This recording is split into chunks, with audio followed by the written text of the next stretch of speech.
Hello there, I'm Gabriel Levin. I'm sitting here with Professor Richard Bensel, who's also a faculty senator. We're sitting down here today to talk about the Interim Expressive Activity Policy. This policy was introduced on January 24th, and it requires on-campus organizers here in Ithaca to register outdoor demonstrations that have more than 50 people. It also only allows for megaphones to be used without prior approval between the hours of 12 and 1 p.m. at either Hope Plaza or Day Hall. Candlelight vigils, too, need to be approved on a, quote, case-by-case basis, unquote.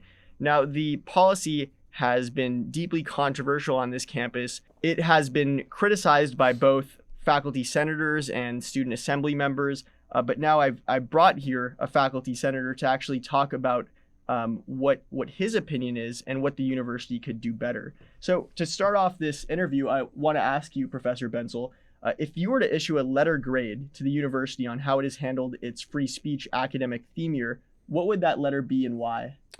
If it were a letter grade, it'd be an F. Hypocrisy and cynicism on a scholarly campus has its place at times, but only if it's recognized as such. For a central administration to pretend that it has issued a proclamation that the theme year of free expression would be held at Cornell University, and then to take these steps, first to threaten Russell Rickford for private speech held off campus, a faculty member, and then to issue this interim policy on demonstrations and protests. This is a flat contradiction. This is George Orwell coming to the Ithaca campus. It is 1984, 40 years late, and this is doublespeak. This is the most atrocious demonstration of cynicism and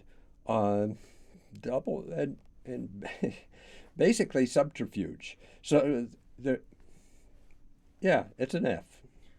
An F. Okay. So now on February 14th, appropriately Valentine's Day, the faculty senate, I'm told, was able to get together and discuss this and bring forth some concerns after the fact, after it was actually introduced. Can you tell me about what the environment was like on February 14th? What exactly happened in that room with the faculty senate, and what was the conclusion that all the faculty senators came to at the end of the day? Well, it wasn't a conclusion exactly.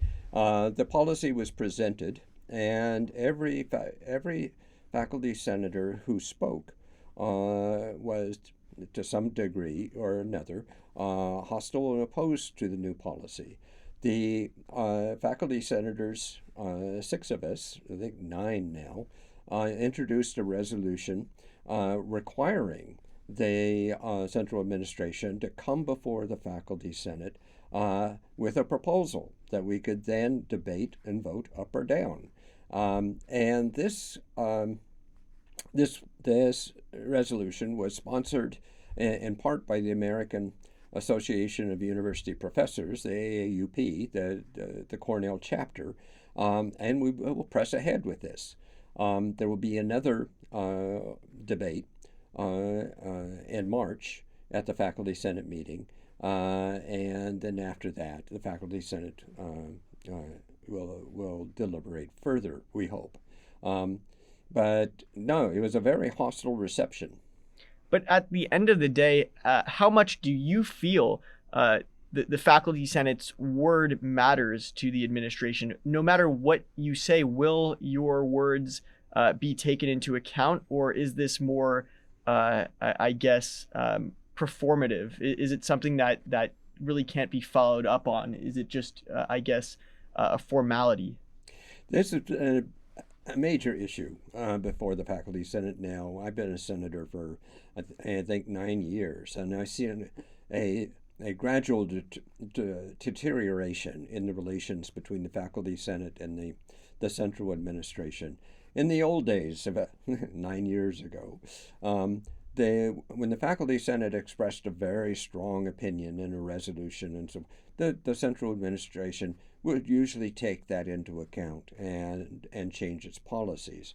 But for the last 9 years, the central administration, particularly under President Pollock's regime, this attitude of the central administration has been that the Faculty Senate is only advisory, and in fact, on major issues such as free speech in China and Cornell operations there and other issues, they in fact have been very active in discouraging even the resolutions coming before the Faculty Senate.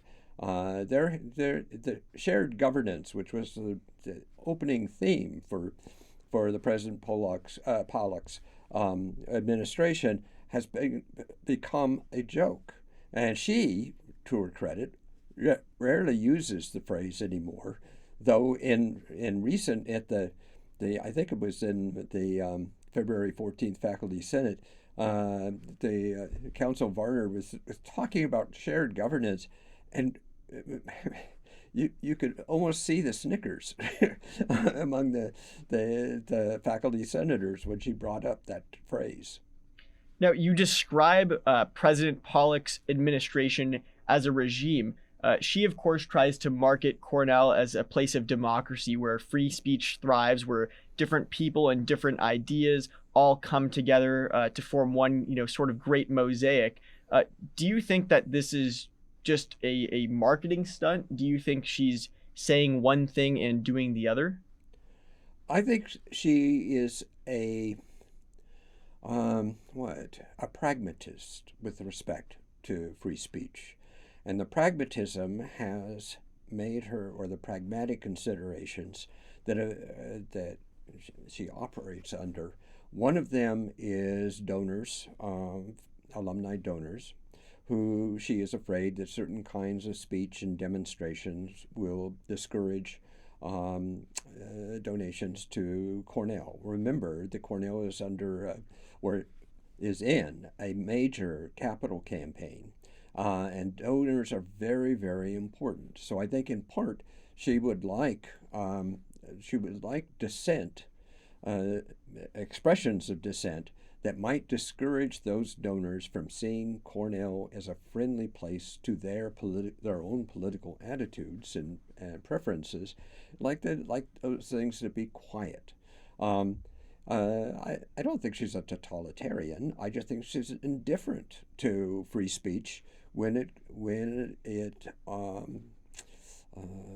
runs up against her vision or her interpretation of her responsibilities as Cornell's president. The problem with that, of course, is that the central purpose of a university is free expression and free exchange. And if you give that away for pragmatic considerations, then you are defeating the very purpose for which the institution stands. And that I don't think President Pollock understands. So are you suggesting that we're selling our reputation as a place of free speech to the highest bidder? Well, that's very clear with the China problem, or the China policy. China offers us money and Cornell takes it, and it becomes more and more totalitarian and authoritarian, and Cornell establishes more programs. There's been almost a lockstep increase in Cornell's participation in China and collaboration and the suppression of free speech. It's all about money. And you touch on this point of Cornell increasingly partnering with totalitarian regimes. For the record, we don't know exactly what many of these partnerships are or how much money they're bringing in, and the Faculty Senate doesn't know either. So I think that's a very interesting point. Circling back to the Interim Expressive Activity Policy, I want to ask what you think Cornell could have done better to respond to disruptive protests, maybe without issuing the Interim Expressive Activity Policy. What are some alternatives there that you see? You have to remember that free speech has two dimensions to it. There's the substance of what is said, and there is the feeling, emotion, the strength of opinion that is expressed. And in a college campus or anywhere else, there should be venues and behaviors in which the strength of that opinion can be expressed. If you have a die-in a library and people are on the floor and you have to step over them in order to check out your books, that is a small price, if any price, to be paid for free speech. And when things become physically problematic, yes, but that's not speech anymore. That becomes a physical act or intimidation or whatever.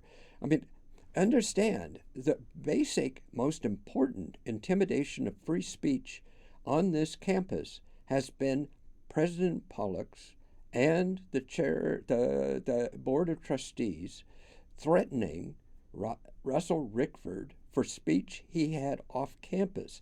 That was a threat. They carried it out. There's no doubt that they should be convicted under this interim speech policy. So are you saying there was an internal push to get Professor Rickford to take a leave of absence or even leave the school? Oh, of course there was. Now, do we know what the substance of that was? No. And it's like everything else that's done at Cornell. We will be told that there will be punishment inflicted on those who violate their policies, and then we will be told that it's confidential what that punishment is. This is a very McCarthyite kind of response to investigations by the federal House of Representatives. And this McCarthyite response, the secrecy with which the administration operates, is really remarkable.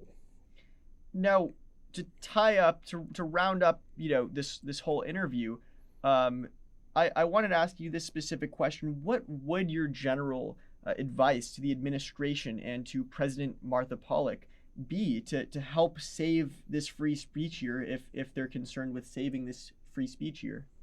I think they have two. I think there are two choices. One is they could renounce their free speach, the theme year of free expression at Cornell, and just say,